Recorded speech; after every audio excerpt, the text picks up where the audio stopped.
All of your fights thus far have been in America. What is it like fighting outside of the States for the first time, sort of coming here, going through that brutal long flight, acclimating? How's that whole process been for you?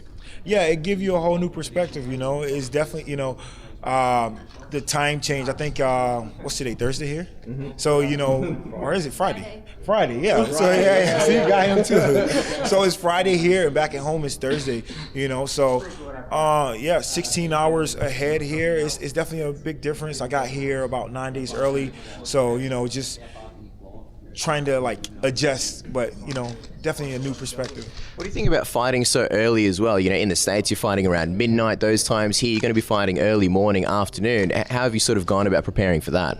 I think that'd be kind of cool to fight midday. I guess if you're one of these guys just walking around and you have some little punk to try to start a fight, no matter what time it is, you got to defend yourself. So that's how I train. I always train to be ready to go anytime. I don't do a lot of warm-ups. I just kind of get into my workouts just in case I'm ever in a fight where I'm not so warmed up, then I have to go anyway. So I think it'd be kind of cool fighting midday. You versus Rob is the headlining fight now for this card. Talk to us about what you think the winner earns in terms of rankings and what happens next. Do you see yourself as possibly making your way to maybe one fight away from the title shot? Do you think there's some kind of crazy way you can almost end up for the next title shot after Yoel Romero fights Michael Bisping? Both of us on a 5-fight winning streak. Winner gets 6 fights, and like you said, definitely one fight away from a title shot.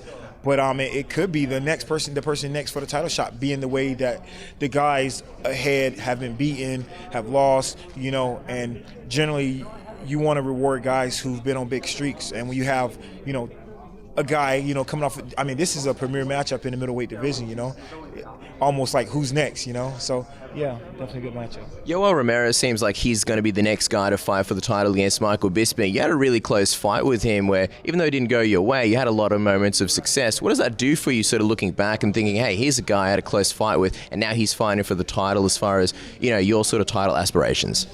Yeah, I think Romero will be the next guy to get a title shot, and I actually think he beats Bisping. The fight between him and I was winning that fight. Then we had stuff come out about Romero after the fight, whether he knowingly knew or not. So I don't really like that too much. I'm one of these guys that just work hard. I don't cheat. I don't take any supplements, really. I'm too lazy to take supplements. I would take protein, but I forget because I'm tired after training. But I pretty much bust my butt to get everything that I get. And you have a guy, going to make excuses for, I didn't know this, So I don't really care too much for that. But I was definitely winning that fight, probably 29-28. 30-27. I just did a couple laps for the last minute and 30, but it is what it is. Ideal scenario, you said that you think Romero might beat Bisping. Ideal scenario, do you want it you versus Romero for the middleweight title? You get a shot at redemption and you get that title shot as well? Oh yeah, that makes a lot of sense to me. Robert Whittaker is a little bit of a different opponent from the ones that you've had previously. A lot of people are saying the big issue for you here will be trying to land those punches on him because of his movement, his ability to move around and circle away. A lot of the guys that you fought previously sort of stood there and moved backwards as he threw those shots. Talk to us a little bit about your game plan fighting Rob, and also talk to us a little bit about what you think of him as a fighter, because he's very unique for the division. Yeah, like I said, he looks to come forward. He looks to bring the action.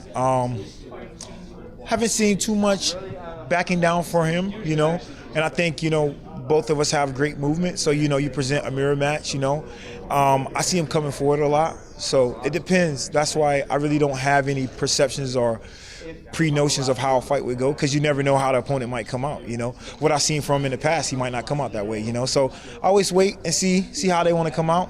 I give them the opportunity to come out however they want to, and then I go from there. He thinks the first couple of minutes, or I think the first couple of rounds, are going to be pretty crazy, pretty action-packed. He's predicting potentially even a first-round finish. What do you think about that? Obviously, you have no preconceived notions, but do you think that's a likely possibility of, crazy first couple of rounds? Yeah, depends. If he comes crazy, it could be a crazy round, So, like I said, I'll go out there and look to, see how the fight goes, and then I'll look to impose my will and go from there, look to finish the fight. You're fighting a sort of a hometown favorite. I mean, he's a Kiwi and an Aussie. How's it going to feel like walking out in front of the crowd? There'll probably be some boos. You'll probably be the enemy of the state. Are you prepared for that? And do you think it's going to affect you at all in this fight? Nah, it won't affect me at all as long as I don't get hit with a water bottle or something. But nah, I'm not too worried about that.